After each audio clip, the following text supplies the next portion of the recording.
बिस्मिल्लाहिर्रहमानिर्रहीम, अस्सलाम वालेकुम नाज़रीन। इंतखाबात के बाद अब हुकूमत साजी के लिए राब्ते भी जारी हैं और कई बड़ी बड़ी खबरें भी सामने आ रही हैं।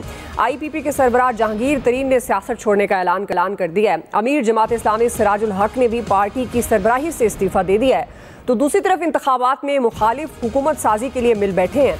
नून लीग और पीपल्स पार्टी के दरमियान राब्ते हुए जिसमें हुकूमत साजी पर भी बातचीत हुई है और इस हवाले से मुतअद्दिद फार्मूले भी सामने आए हैं, जिसमें एक नया फार्मूला ये सामने आया है कि अगर इत्तेहादी जमातें वज़ीर आज़म का ओहदा PMLN को देने के लिए तैयार हो जाती हैं तो फिर सदर और स्पीकर का ओहदा पीपल्स पार्टी, जबकि डिप्टी स्पीकर का ओहदा MQM या इत्तेहादी हुकूमत में शामिल होने वाले आज़ाद अरकान में से किसी एक को दिया जा सकता है। जबकि एक और फार्मूले की भी खबरें सामने हैं, जिसके मुताबिक 3 साल और 2 साल का मंसूबा तैयार कर लिया गया है। पहले ज़्यादा सीटों वाली जमात का प्राइम मिनिस्टर 3 साल के लिए आएगा, हुकूमत के आखिरी 2 साल के लिए दूसरी पार्टी का प्राइम मिनिस्टर होगा। लेकिन नून लीग की तर्जुमान ने एक निजी चैनल से बात की और इन तजावीज़ की उन्होंने तरदीद की है। PTI ने तमाम तर मुश्किलात के बावजूद बड़ी तादाद में नशिस्तें हासिल की, लेकिन उनके लिए दूसरा बड़ा चैलेंज अपने आज़ाद अरकान को पार्टी के साथ जोड़े रखना है। अब PTI से मुंसलिक एक आज़ाद उम्मीदवार वसीम कादिर नून लीग ज्वाइन कर चुके हैं, जबकि फैसल वावडा ये दावा कर रहे हैं कि PTI के हिमायत याफ्ता 60 अरकान बिकने के लिए तैयार हैं। इससे पहले PTI के बैरिस्टर गौहर खान ये दावा कर चुके हैं कि वो विफाक और खैबर पख्तूनख्वा में हुकूमत बनाएंगे। क्या पाकिस्तान तहरीक इंसाफ अपने अरकान को इकट्ठे रखने में कामयाब हो पाएगी? आखिर कौन सी पार्टी हुकूमत बनाने में कामयाब होगी? ये बड़ा सवाल होगा आज। इत्तेहादी हुकूमत में किसको कितना शेयर मिलेगा? मैं पैनल का तारुफ करवाता हूं। मेरे साथ मौजूद हैं अयाज खान साहब, आमिर इलियास राना साहब, फैसल हुसैन साहब, मोहम्मद इलियास साहब और सलमान आबिद साहब। मैं आप सबको खुश आमदीद कहूँगी। आमिर साहब, मैं आपसे आगाज़ करूँगी, चूँकि अभी तक हुकूमत साजी में कौन किस तरह से सामने आएगा वो अभी तक फाइनल नहीं हो सका। मुख्तलिफ तजावीज़, मुख्तलिफ फार्मूले जिनका मैंने इंट्रो में जिक्र भी कर दिया वो सामने आ रहे हैं। ऑल दो जाहिर है अभी इनको ये भी नहीं कहा जा सकता कि ये हतमी बातें हैं। कभी कोई खबर सामने आती है, कभी कोई खबर सामने आती है, इसलिए कुछ भी अंदाज़ा नहीं लगाया जा सकता। आमिर साहब, आपके ख्याल में क्या क्या ऑप्शंस हैं इस वक्त हुकूमत साजी के लिए? और 3 जो जमातें हैं इस वक्त, नून लीग है, पीपल्स पार्टी है, PTI और बाकी ज़ाहिर दूसरी जमातें भी जो किसी के साथ भी इत्तेहादी हो सकती हैं, क्या क्या ऑप्शंस हैं इनके पास? देखें, आपने स्टार्ट में बताया कि जहांगीर तरीन सियासत भी छोड़ गए और पार्टी की चेयरमैनशिप भी छोड़ गए, और सिराजुल हक साहब को मैंने पहली दफ़ा बतौर तालिब इल्म 1984 में चुगल्ला बाज़ार कहते हैं जो डेरा इस्माइल खान में सुना था, जब वो कह रहे थे कि दूसरे सूबों में गवर्नर होता है, हमारे सूबे का बदकिस्मती देखिए हमारे पास होती है। मरहूम गफूर होती उस वक्त गवर्नर KP थे, तो उनसे लेके अब तक आज उन्होंने एक असूली बुनियाद पर रिज़ाइन किया, उनकी मर्ज़ी है। वरना इलेक्शन के रिज़ल्ट तो पिछली दफ़ा भी इतने ही थे जमात इस्लामी के लिए, कोई वो नहीं था कि अब उन्होंने क्या किया। लेकिन मैं जो बात कर रहा हूँ वो PTI के लिए सबसे बड़ी मुश्किल बन गई है कि MWM के पास मखसूस नशिस्त की लिस्ट में कोई नाम नहीं है। लिहाजा अब वो और राहों पे चले गए हैं कि अब हम क्या करें कि किस तरह। सुन्नी तहरीक है, उसने कोई लिस्ट में नाम नहीं दिया हुआ। उनके वो जो थे लीडर वो अलग से लड़े, उन्होंने लिस्ट कोई जमा नहीं कराई। बड़े महदूद ऑप्शन हो गए और वो फंस गई है। एक मतलब उनके लिए अलग से वो इम्तिहान है कि वो क्या करेंगे। वो PMLZ की तरफ जाएंगे, वो जमात इस्लामी की तरफ जाएंगे। जो बात मैं कह रहा हूँ कि जमात इस्लामी के लोगों की कल से बहुत ज़्यादा PTI की हमायत भी आ रही है और ये कोई मखसूस नशिस्तों की तरफ बातचीत का रास्ता भी बनता नज़र आ रहा है। और जो नशिस्तें उन्होंने जमा कराई हुई हैं लिस्टें चारों सूबों से, तो अगर ये उधर जाके ऑप्शन बनाते हैं तो पहले लिस्टें तो उन्हीं की ख़वातीन की आएंगी। अब आप आ जाएँ कि जो हुकूमत साजी हो रही है, ज़ाहिर है कि PMLN और इनका मेरे हिसाब किताब से असूली तौर पे तमाम इत्तफाक़ राय हो चुका है। अब वो आज पीपल्स पार्टी अपनी सेंट्रल एग्जेक्टिव से वही काम करेगी जो तमाम बड़ी पार्टियों का होता है कि जी वो इख्तियार इनको दे देंगे कि जी ठीक है आप जो मुनासिब समझें बातचीत करें। ज़ाहिर है मुल्क के वसीतर मफाद में कल बिलावल साहब ने भी फ़िक्रा कहा कि हमें जमहूरियत और मईशत के इस्तेकाम के लिए मिल के तो चलना पड़ेगा। जो बिलावल हाउस लाहौर में मीटिंग हुई, ये एंडोर्समेंट लेके कल फिर दोनों की मुलाकात शहबाज शरीफ और बिलावल की होनी, आसिफ जरदारी की होनी है, और फिर उसके बाद वो बैठेंगे कि हाँ जी नवाज शरीफ साहब को भी बुला लें, और जो पहले कमेटियाँ बनेंगी अनाउंसमेंट के साथ और वो फार्मूले तय करेंगी, क्योंकि पूरा पैकेज है ये। सदारती इलेक्शन है, सेनेट के इलेक्शन है, स्पीकर है, चेयरमैन सेनेट है, ये वो सारी चीज़ें हैं। बलूचिस्तान की चीफ मिनिस्टरशिप वो पहले ही मांग चुके हैं जरदारी साहब कि पंजाब आपका है, हमें पता है, और आप चीफ मिनिस्टर। वो JUI की भी डिमांड में मौजूद है, क्योंकि पीपल्स पार्टी और JUI की दोनों की 11-11 नशिस्तें हैं। ख़वातीन भी दोनों को मखसूस नशिस्तें वहाँ से बराबर मिलनी है। जी जी। अब चूँकि बड़ा पार्टनर PMLN है यहाँ पे, तो उसका वोट जिधर जाएगा बलूचिस्तान की चीफ मिनिस्ट्री भी उधर जाएगी। ये वो सारी गेम है जो इन सब। आमिर साहब एक ज़िमनी सवाल, खबरें ये भी हैं, जी जी, खबरें ये भी हैं, ज़ाहिर है सबके ज़राए होते हैं, तो मेरे भी एक ज़राए से खबर है कि नून लीग मरकज़ से दस्तबरदार भी हो सकती है, क्योंकि मियाँ साहब नहीं चाहते कि PDM 2 बने। आप इसकी तस्दीक भी कर सकते हैं अगर इससे मुतल्लिक आपके पास खबर है कि वो हिमायत तो कर देंगे अगर पीपल्स पार्टी आगे आती है, लेकिन वो हिस्सा नहीं बन पाएंगे, मरकज़ में बनना नहीं चाहेंगे। बल्कि क्या ऐसा है, कोई खबर आपके पास? ये इस खबर का इस तरह है कि कल ये खबर इस तरह आई थी कि पीपल्स पार्टी एतमाद का वोट दे देगी लेकिन वो हुकूमत का हिस्सा नहीं बनेगी। ऐसा हो नहीं सकता। या आप हुकूमत में हैं या आप हुकूमत में नहीं है, क्योंकि वो फिर हुकूमत चलती नहीं है। और मैं नहीं समझता 2, 2.5 साल 3 साल वाली बात वो किसने देखे 2 साल और 3 साल, क्योंकि जिसने वज़ीर आज़म बनना है सबसे पहले गैर मकबूल फैसले उसे फिर करने हैं। बिल्कुल जैसे उस वक्त इमरान खान तबाह करके मईशत गए थे IMF के साथ तोड़ के, आज आपको नया प्लान लेने के लिए फिर वही चीज़ें हैं कि गैस, पानी, बिजली, पेट्रोल सब ओरिजिनल कीमतों पे बेचने हैं और उनके ऊपर टैक्स बेपनाह लगाने हैं आप, ताकि वो जो कर्जे आप पैकेज लेंगे तो कोई ऐसा नहीं हो सकता कि एक आप 3 साल का पैकेज ले रहे हो, सारे गंदे फैसले आप करें और जब मईशत अल्लाह करे कि मुस्तहकम हो जाए तो उस वक्त वो किसी दूसरे के हवाले कर दे। ये नहीं हुआ करता, ये मतलब मुमकिनात में से नहीं है। हाँ, वजीर आजम के ऊपर बात हो सकती है कि नवाज शरीफ होंगे, वो शहबाज शरीफ को नामजद करते हैं, वो निगरान मतलब एक हुकूमत जो है इकट्ठी लेके चलते हैं, नहीं चलते हैं। लेकिन ये 3-4 दिन जरा अहम है इसी मामले पे, क्योंकि इजलास तो जाके 29 फरवरी को होना है। चूंकि गजट नोटिफिकेशन का सिलसिला आज इस्लामाबाद की 3 सीटों से हो गया है और रात तक कुछ और हो जाएंगे, तो फिर ये जो अदालतों के मामलात हैं ये और तरह से चलेंगे। इस तरह नहीं होंगे कि गिनती रोक दो, गिनती हो भी गई और आप काम नई सीट पे ले आएंगे, ऐसे नहीं होगा। जी आया साहब, क्या ऑप्शंस आप इस्तेमाल करेंगी? तमाम सियासी जमातें, खासतौर पर अब ज़ाहिर है जो एक PDM 2 बनती हुई नजर आ रही है, उसकी बातें भी हो रही हैं, मुख्तलिफ फार्मूले ज़ेर गर्दिश हैं, तो आप क्या समझते हैं क्या ऑप्शन सियासी जमातें इस्तेमाल करेंगी हुकूमत साजी के कॉन्टेक्स्ट में? तो मेरा दिल कर रहा है कि मैं वहाँ आके बैठ जाऊँ, आपको यहाँ बिठाऊँ आज कि आप आज मुझे हम सबसे बड़ी एक्सपर्ट लग रही हैं। अच्छा, इसका मतलब है आपके पास कोई खबर है जो मैंने... ये जो इन्फॉर्मेशन आपने मेरे से एडवांस है, क्योंकि मुझे इतनी इन्फॉर्मेशन है कि जिस रात जरदारी साहब हम एक्सपेक्ट कर रहे थे कि वो मेरे कायद से मिलेंगे, उस दिन मेरे कायद ने मिलने से माजरत की। उसकी वजह यह है कि उनके जहन में है कि PDM 2 अगर मैं जाऊंगा उसमें तो फिर गड़बड़ हो जाएगी। मतलब जाहिर है नवाज शरीफ साहब से आपके 100 इख्तलाफात हो सकते हैं, लेकिन उनकी जाहिर है वो जो पॉलिटिकली वो सोच है वो बाकी माजरत के साथ कम सोच है इस वक्त पार्टी में। और आपकी जो आप बात कर रही थी उसके हवाले से लोग ये बात कर रहे हैं कि शायद शहबाज शरीफ साहब मुसलसल कोशिश कर रहे हैं कि नहीं भाईजान मान जाओ, ताड़ी मेहरबानी। अब रौला ये है कि जो एक चीज़ बज़ाहिर नज़र आ रही है, सामने नज़र आ रही है, वो ये है कि पीपल्स पार्टी या PMLN, इनमें से जो भी पार्टी इस वक्त ऑपोजिशन में बैठने को तरजीह देगी वो अपनी सियासत को रिवाइव कर लेगी, इसमें कोई शुबे वाली बात नहीं।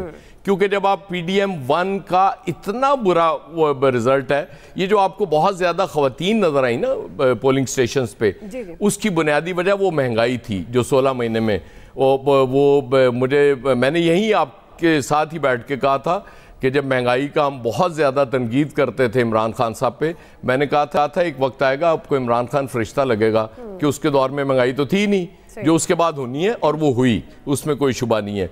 क्योंकि एक चीज़ जो आप आउट ऑफ कॉन्टेक्स्ट जाके कर रहे होते हैं ना, तो उसके नताइज कभी अच्छे नहीं होते, वो ये तयशुदा बात है। बाकी मुझे थोड़ा सा अगर इजाज़त दें तो मैं इस इलेक्शन पे थोड़ी बात करूं, क्योंकि आपके इंट्रो में जो चीज़ें आपने बताई, जी जी बिल्कुल, मैंने पाकिस्तान की तारीख में पहली बार ऐसा इलेक्शन देखा है कि जीतने वाले कह रहे हैं कि जी हम वापस कर रहे हैं सीटें, हारने वाले कह रहे हैं कि जी मैं तो हारा हुआ था लेकिन ये नहीं जीता हुआ, वो जीता हुआ था, उसके साथ ज्यादती हो रही है। मतलब ये आज पीर पगाड़ा साहब ने जो फरमाया ना, ये मेरा ख्याल है PMLN पे थोड़ा सा उन्होंने एहसान किया है। समझा ये जा रहा था कि सारी मैनेजमेंट हुई है PMLN के लिए, उन्होंने ये भी बता दिया कि हुजूर ऐसी बात नहीं है, ये पीपल्स पार्टी के लिए भी हुई है, क्योंकि हमें ये कहा गया था कि ख़त्म कर दो GDA, तो वरना फिर 15 सीट्स उधर होंगी। और ये मतलब ये अजीबोगरीब बात है, और उस चीफ इलेक्शन कमिश्नर के दौर में हुआ है जिसे हमें यहाँ बताया जा रहा था कि उससे स्ट्रॉन्ग आदमी कोई नहीं है, वो पता नहीं कहाँ से आया हुआ था और क्या कर देगा इलेक्शंस में। मतलब दो नतीजे बाकी सारे छोड़ दें, मुझे हजम नहीं हो रहे। कौन कौन से सर? एक तो ख्वाजा आसिफ का, अच्छा, मतलब 5 पोलिंग स्टेशन रह गए हुए हैं फॉर्म 45 के मुताबिक। 50,000 की लीड है रेहाना डार की, और आखिरी 5 पोलिंग स्टेशंस में वो 50,000 की लीड खत्म होती है। ख्वाजा साहब को 53,000 की और लीड मिल जाती है, यानी कि 1,30,000 वोट आखिरी 5 पोलिंग स्टेशन से निकल आते हैं। मुझे ये समझ नहीं आ रही कि वो पोलिंग स्टेशन इंडिया में थे या चाइना में थे, क्योंकि इतनी आबादी तो उन दो मुल्कों की है, यहाँ तो ज़ाहिर है आप तसव्वुर नहीं कर सकते। और दूसरा ओन चौधरी साहब का जो रिजल्ट है, मतलब सलमान अकरम राजा, वैसे तो वो ज़ाहिर है जब तक वो इनके अपने ही फेवरेट चैनल पे रिजल्ट्स चलते रहे तो उस वक्त तक यास्मीन राशिद भी जीत रही थी मेरे कायद से, खैर उसको छोड़ देते हैं। लेकिन ये दो हलके तो ऐसे अजीब हैं कि आपने बर्बाद ही कर दिया सारा इलेक्शंस। वो आरटीएस को अभी तक याद किया जाता है कि जी आरटीएस बैठा दिया गया था पीटीआई के लिए, और पूरी दुनिया से उस पर भी तनकीद हुई थी, लेकिन ये उससे भी अगला काम कर लिया। मेरा ख्याल है राजा साहब, सिकंदर सुल्तान राजा साहब, मेहरबानी है, जो काम आपको आता है वो कर लें, ये आपके बस का रोग नहीं है। जो इलेक्शन रिजल्ट आपने दे दिया है, इससे ज्यादा अफसोसनाक और कोई चीफ इलेक्शन कमिश्नर मैंने पाकिस्तान की तारीख में नहीं देखा। फैसल साहब, जाहिर है जिस तरह आयाब साहब इलेक्शन कमीशन के हवाले से तहफ़्फ़ुज़ात, तमाम सियासी जमातें, ऑलमोस्ट तमाम सियासी जमातें, ये कहना ज़्यादा सही होगा, वो भी इस पर बात कर रही हैं। इस पर हम अगले पार्ट में भी बात करेंगे। फैसल, ये जो जीडीए भी अब कह रही है, तो इसका मतलब है आपने प्रोग्राम में आपने भी ये बात की जब हम सवाल उठाते थे कि Peoples Party level playing field किससे मांग रही है, क्यों मांग रही है, फिर बाद में उन्होंने अपने नारों में लेवल प्लेइंग फील्ड ख़त्म कर दी, तो हम ये बात करते थे हो सकता है अब उनको ये फील्ड मिल गई है। तो आपके ख्याल में, क्योंकि अब थोड़ा आगे आ गई बात, हुकूमत साजी के लिए किसके पास क्या क्या ऑप्शंस हैं और कौन किस ऑप्शंस पे जा सकता है? फैसल साहब, देखिए बात बिल्कुल सीधी सी है, किसी सियासी जमात के पास कोई ऑप्शन नहीं है जीतने वालों में, और वो ऑप्शन इसलिए नहीं है कि ये अपनी मर्जी से नहीं जीते या अवाम के वोट से नहीं जीते। इनको जिन्होंने जिताया है वही तय करेंगे कि हुकूमत जो है वो किसकी बननी है और कैसे बननी है। हमें इस बहस में पढ़ना ही नहीं चाहिए, ये हमारा सवाल ही नहीं होना चाहिए, ये हमारा गुफ्तगू का मौजू ही नहीं होना चाहिए कि पीपल्स पार्टी क्या हिकमत अमली बनाएगी, नून लीग क्या हिकमत अमली बनाएगी, एमक्यूएम क्या, वो भाई कहाँ से बनाएंगे, क्यों बनाएंगे। सुबह खालिद मकबूल सिद्दीकी साहब प्रेस कॉन्फ्रेंस करते हैं, फरमाते हैं जिसको मिलना है वो यहाँ पर आए, 2 घंटे के बाद फ्लाइट पकड़ते हैं, खुद लाहौर चले जाते हैं। भाई जिसकी जब सबको सबसे अच्छा इस इलेक्शन का हुस्न है ना, मैं आपको एक बात बताऊं, जी जी, इस इलेक्शन का जो हुस्न है, ये खाली बर्तन सबके सामने आ गए। कोई जो दावा करता था हमारे साथ पूरा मुल्क है, वो भी मालूम चल गया कि उसके साथ कितना बड़ा मुल्क है। जो ये दावा करता था हमारे साथ पूरा कराची है, वो भी मालूम चल गया उसके साथ कराची में कितने लोग हैं। सब खाली बर्तन थे, जो इतनी बड़ी बड़ी बातें कर रहे थे वो सबके जो है ना भरम खुल गए। लेकिन एक सबसे हैरत अंगेज बात जो है ना, मैं 93 से बहैसियत एक रिपोर्टर के इलेक्शन देख रहा हूं जी। ये पहला इलेक्शन है जिसमें हारने वालों के, मुझे पंजाब की सूरत हाल का अंदाजा नहीं है, मैं आपसे सिर्फ कराची की बात कर रहा हूं जी जी। कराची में हारने वाले हर उम्मीदवार के पास जो है वो फॉर्म 45 साइन हुआ हुआ मौजूद है। 100% फॉर्म 45 साइन हुए हुए मौजूद हैं, जिसमें वो लोग जीते हुए हैं। फॉर्म 47 में सब हार गए जो कंपाइल होता है। अब मैं मतलब आज से पहले मैं तो आपसे हमेशा बोलता हूँ धांधली का एक्सपर्ट है, बड़ी धांधलियां देखी हमने, हमें पता है धांधली। लेकिन ये जो हुआ है ये समझ में नहीं आया ये क्या हुआ है। ये मावरा अकल ही कोई चीज हुई, इसको धांधली का नाम ना दे, इसका नाम भी तय नहीं हुआ कि हुआ क्या है।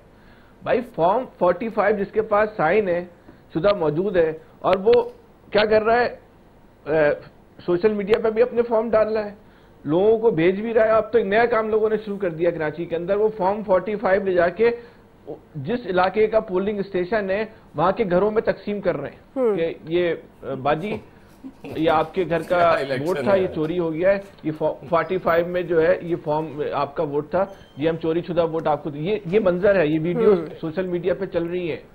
खुदा की पनाह हो क्या रहा है, मावरा है अकल है। अब मुझे एक बात बताएं, इस फॉर्म 45 को अब लेके कहाँ जाएंगे? हमारी मौजूद अदालत इंतहाई एहतराम के साथ उनको एक पार्टी के इलेक्शन पे इतने एतराजात थे, इतनी परेशानी थी कि रात गए तक जो है ना उन्होंने समाअत की है, रात गए तक। अब देखना तो यही है इस पूरे मुल्क के इलेक्शन पर हमारी मुअज़्ज़ज़ अदालत क्या करती है। कोई एतराज नहीं होगा, इस पर उनको तशवीश नहीं है, अगर उनको कोई एतराज नहीं है, कोई परेशानी नहीं है, तो फिर हम सबको मिलकर बोलना चाहिए कि जैसे चल रहा है चलने दो, अपनी औकात से बढ़ के बात ना करो। सही, सलमान आबिद साहब जैसे चल रहा है चलने दे। काश मेरी तजवीज मान लेते हैं कि पोलिंग से पहले ही रिजल्ट अनाउंस कर दें। सही है, और ये तो बड़े लोग वैसे ये तजवीज़ दे रहे थे। सलमान आबिद साहब जैसे चल रहा है जैसे चलने दें, लेकिन मजबूरी है ना, अब इस वक्त बड़ा अहम मरहला है, किसने 5 साल के लिए अवाम पर हुक्मरान होना है, उसका ज़ाहिर है हम तो अपने अवाम को लम्हा बलम्हा अपडेट भी रखते हैं और इस पर ज़ाहिर है एक निगाह भी रखते हैं। तो आपके ख्याल में क्या हुकूमत साजी में दुआ मेरा आपको मशवरा है, ज्यादा अपडेट नहीं रखें सर, जॉब है ना, जॉब है सर, रखनी पड़ती है। सलमान आबिद साहब क्या ऑप्शन है सियासी जमातों सियासी जमातों ने पिछले कुछ अरसे से अपनी डेमोक्रेटिक स्पेस जो है ना वो खो दी है, और सारी सियासी जमातें, मैं किसी एक की बात नहीं कर रहा, हम देख किसी और तरफ रहे हैं और किसी और की तरफ देखकर अपनी हिकमत अमली को ड्रॉ करते हैं। अब जब आपने अपनी पॉलिटिकल स्पेस को श्रिंक कर दिया, सिविल सोसाइटी श्रिंक हुई है, मीडिया श्रिंक हुआ है, आपके यहाँ जो ह्यूमन राइट्स है वो श्रिंक हुई है, तो उसके नतीजे में जो कुछ इस वक्त पाकिस्तान में हो रहा है वो यकीनी, यानी अब आप देखिए ना कि जो इलेक्शंस हुए हैं, कोई पाकिस्तान में 70s के इलेक्शन के बारे में कहते हैं कि वो ट्रांसपेरेंट इलेक्शन हुआ था तो उसके नतीजे में पाकिस्तान 2 लाख हो गया था। उसके बाद जितने भी इलेक्शंस हुए हैं, कोई एक ऐसा इलेक्शन उठा दें, मुझे दिखा दें जिसके बारे में इलेक्शन कमीशन को ये क्रेडिट दिया जा सके ये सबसे शानदार और ट्रांसपेरेंट इलेक्शन थे। कोई इलेक्शन ऐसा नहीं है, हर इलेक्शन के अंदर बेज़ाब्तगियाँ होती हैं। आपको याद होगा दुआ कि जब 2013 के इंतखाबात हुए तो उसके नतीजे में एक अदालती कमीशन बना था और अदालती कमीशन ने 42 के करीब रिकमेंडेशंस दी थी कि ये जो बेज़ाब्तगियाँ हुई हैं इनको आइंदा नहीं होने देना ताकि इलेक्शन शफाफ हो। फिर उसका आपको पता है वो इलेक्टोरल रिफॉर्म्स भी हुई थी कौमी असम्बली के अंदर। मुझे बताइए कहाँ है वो इलेक्टोरल रिफॉर्म्स, कहाँ है वो बेज़ाब्तगियाँ जो हुई थी उनके खात्मे के लिए कौन सी हुकूमत ने कितना काम किया।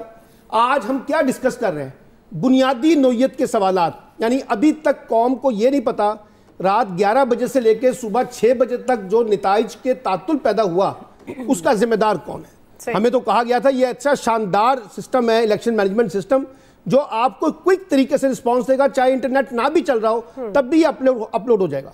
लेकिन वो कहाँ अपलोड हुआ मुझे बताइए।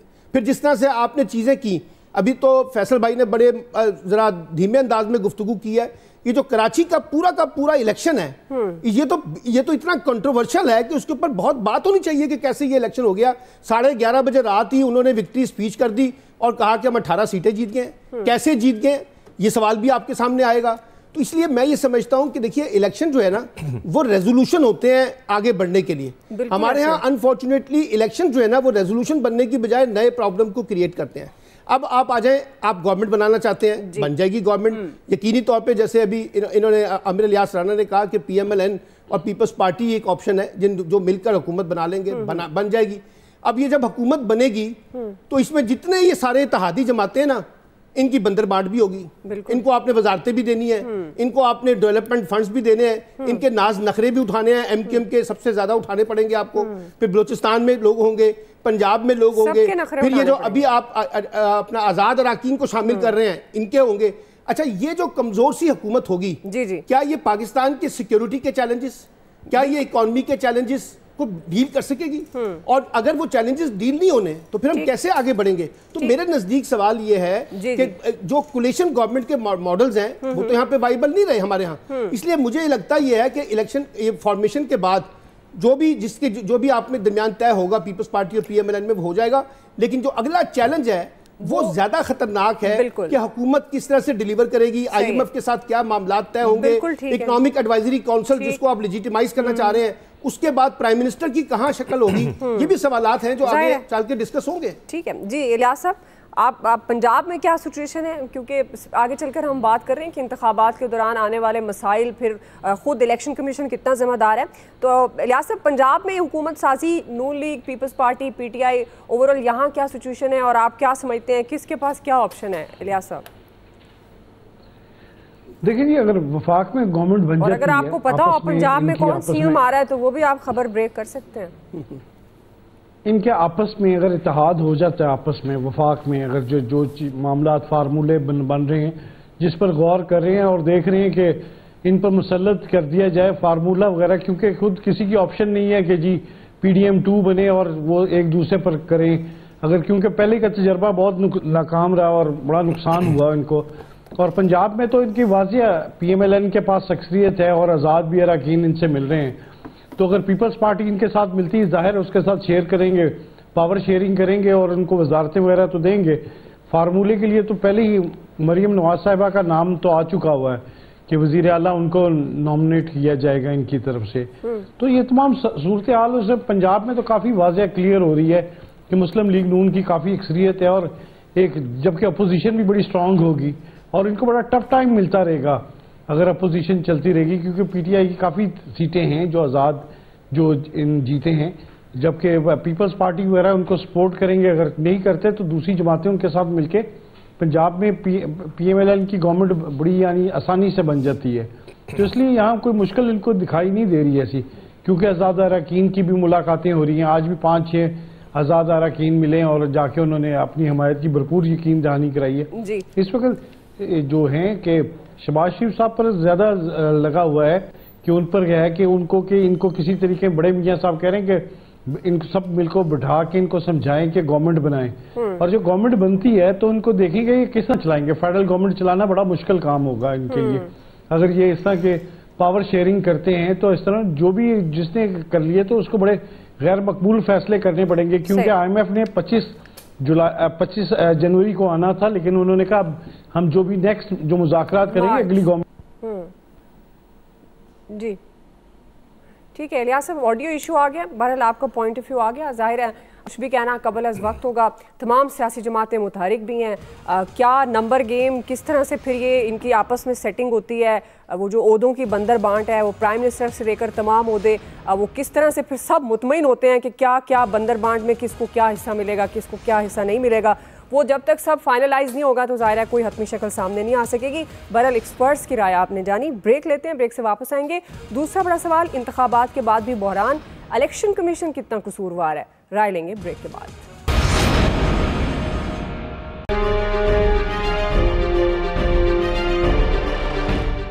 मुझे खुद हल्का यानी 128 में वहां के RO ने और वहां मुकर्रर पुलिस ने पकड़कर गरिबान से निकाल दिया RO के दफ्तर से बाहर।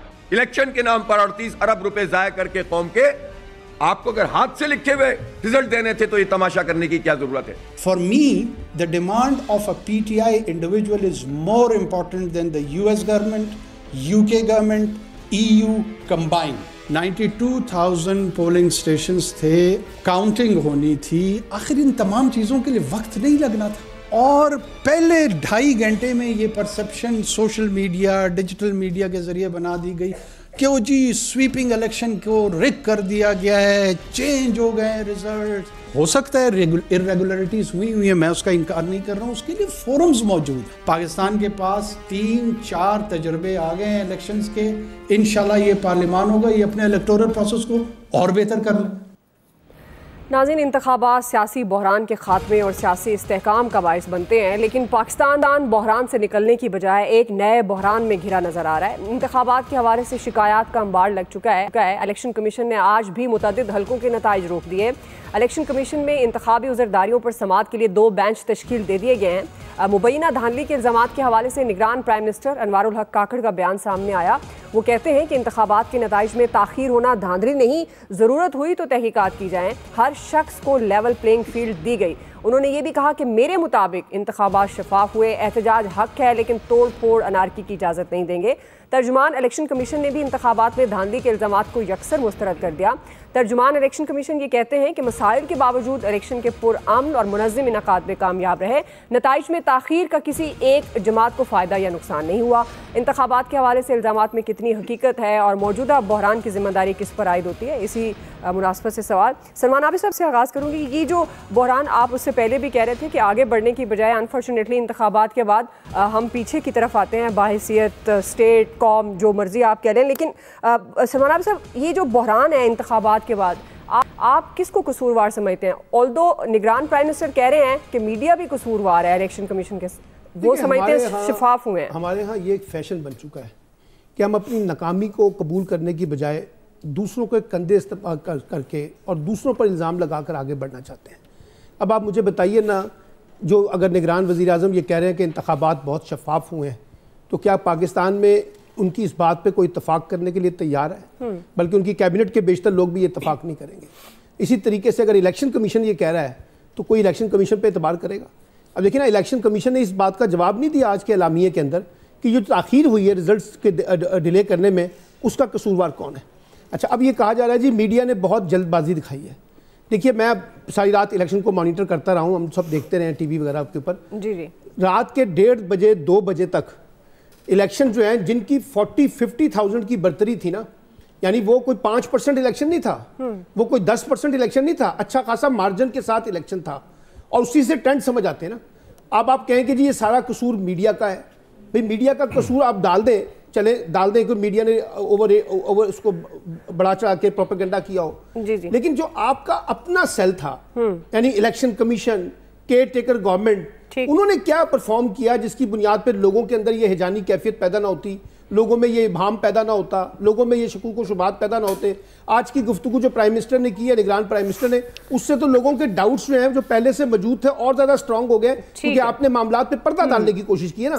तो मेरा ख्याल ये है कि हम एक दूसरे पे ब्लेम गेम करने की बजाय इज्तिमाई तौर पर यह तस्लीम करें कि हम ये शफाफ इलेक्शन नहीं करा सके जिस तरह का इलेक्शन होना चाहिए था। ये इलेक्शन भी माजी के तर्ज के इलेक्शन है, माजी के तर्ज की तरह का इलेक्शन हुआ। जी आमिर साहब, आखिरी बात जो सलमान आबिद साहब ने कही कि माजी की तर्ज के हैं, तो बस ठीक है। फैसल हुसैन ने भी यही कही कि जो कुछ कराची में हुआ वो 18 की धांधली, क्या खुद को माहिर कहते रहे हैं कि मुझे सब पता है, तो उन्होंने 24 का भी कह दिया। तो जब फ़र्क कोई नहीं पड़ा तो फिर चीखना चिंगाड़ना किस चीज़ का है? भाई माने कि जैसे पहले हुए थे वैसे हुए, मकाफात अमल था है। जब उस्मान डार की ऑडियो आ चुकी भी है कि उसने 11 बजे सारों को बांट दिए कि जी आओ बीट रिपोर्टर और मेरे से रिजल्ट ले जाओ, तो ये तो काम होना ही था। जो मुनज़्ज़म सोशल मीडिया की गेम थी वो हुई। तो और पाकिस्तान एक साइड पे ही लगा हुआ है ना, उसमें है, उसका यरगमाल है पाकिस्तान उस सोशल मीडिया का, जिसके ऊपर अब आगे चल के टिका के कानून साजी होनी है और होनी भी चाहिए। मादर पितर आज़ादी किस मुल्क में है? आप अमेरिका में देख लें, उन्होंने कितनी सजाएं रखी हैं। यहाँ तो झूठ पे पकड़ता ही कोई नहीं है, जिसका जो दिल चाहे गड़ंग पेल दे, वो चलता है इस पाकिस्तान में। और क्या हो रहा है यहाँ पे? इलेक्शन आप करें, जो सलमान आबिद साहब ने पिछली बारी में बात कही कि इंतखाबी इस्लाहात फलानी, भाई मैं आपको बताऊं 200 सिटिंग्स हुई थी तकरीबन, जो 2013-18 में थी, और आखिर में शिबली फराज ने परवेज रशीद से कहा कि हमें बाइकआउट का ऑर्डर आ गया और ये जितनी इस्लाहात पे इत्तफाक राय हुआ खत्म, वो खत्म हो गई। खान साहब कहते रहे अपने दौर में नहीं की, जब आखिरी वक्त आया समझ आ गई तो ईवीएम भी कर दिया और ओवरसीज वोट का भी ऑर्डिनेंस लाशा करके चले गए, जो वापस हो गए। आने वाली पार्लियामेंट उसका ये काम है कि जी मैं तो बिल्कुल क्लियर हूं कि इंडियन मॉडल आप इलेक्शन कमीशन का लगाएं, किसी के पास कोई इख्तियार नहीं होना चाहिए, बाइख्तियार तरीन बनाएं, रिजल्ट लें। वहां पे आपको पता है कि तमाम जो हैं सूबाई असम्बलियां, जिसको मैं कह दूं लफ्ज़ों को, जो रियासती हैं, उनके इलेक्शन अलग होते हैं, इकट्ठे नहीं होते इंडिया में, और कभी किसी ने उंगली नहीं उठाई। तो बात सिंपल सी है कि आपको और हमें सबको एक आवाज बनानी होगी कि अगर आपको इलेक्शन क्लियर लेने हैं, सबकी मुदाखलत से पाक, ऐसा इलेक्शन कमीशन जिसपे सब ट्रस्ट करें और वो पार्लियामेंट बनाएगी। जी अयाज साहब, देखिए इलेक्शन का रिजल्ट चैनल्स कैसे दे रहे होते हैं, जाहिर है इनके जो नुमाइंदे फील्ड में मौजूद होते हैं उनके पास फॉर्म 45 शेयर हो रहे होते हैं, और जैसे ही वो शेयर होते हैं उस हिसाब से वो बताते जाते हैं, हमेशा ऐसे ही होता है। लेकिन जाहिर है जब बदनीयती हो, रिजल्ट्स चेंज करने हों, तो फिर इल्ज़ाम लगा दें, निगरान वज़ीर आज़म साहब भी इल्ज़ाम लगा दें, जिसका दिल करे हम पे इल्ज़ाम लगा दे कि जी आप लोगों ने गलत किया। हमने कुछ गलत नहीं किया, गलत आप लोगों ने किया। जब इलेक्शन रिजल्ट्स रोक लिए, जब आपको समझ आ गए कि यहाँ तो जितवाना था, ये हार कैसे रहे हैं। और माजरत के साथ मैं कहूँगा ये 2018 के अगर बुरे थे इलेक्शन, ये बदतरीन थे। जिस हिसाब से मैं आपसे बड़े अरसे से कह रहा हूं कि याद करते हैं लोग कि पिछले के इलेक्शन कितने अच्छी तरीके से मैनेज कर लिए गए थे, ये रफड़ ही नहीं पड़ा था।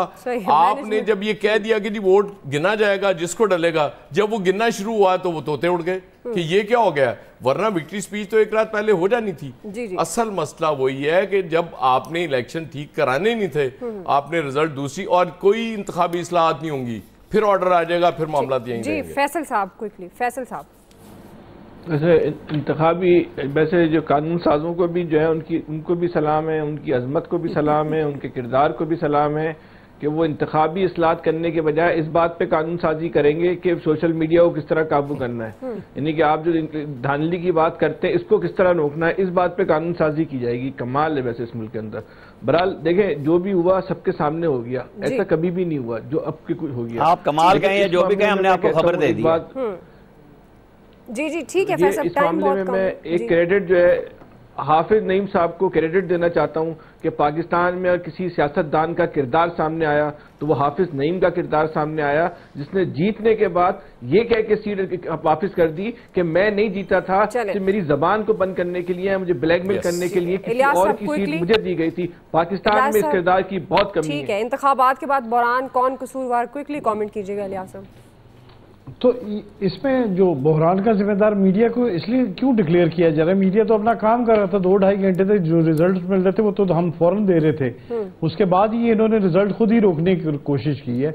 उसमें आरओज की जानब से कहा गया कि कोई रिजल्ट नहीं देंगे, इलेक्शन कमीशन देगा। तो इलेक्शन कमीशन ने जब रिजल्ट दिए तो उसके बाद रिजल्ट इतनी देर नहीं लगती, क्योंकि पास इलाके में होते हैं इलेक्शन कमीशन का, कोई इतना सिस्टम इतना मुश्किल नहीं है कि गिनतियां करते वक्त लग जाए इतना टाइम। चले, ये 1.5-2 दिन में काम आराम से आपको आ गया। आज के एक्सपर्ट से इतना ही। नाज़रीन फीडबैक दीजिएगा, ख्याल रखिए, अल्लाह हाफिज़।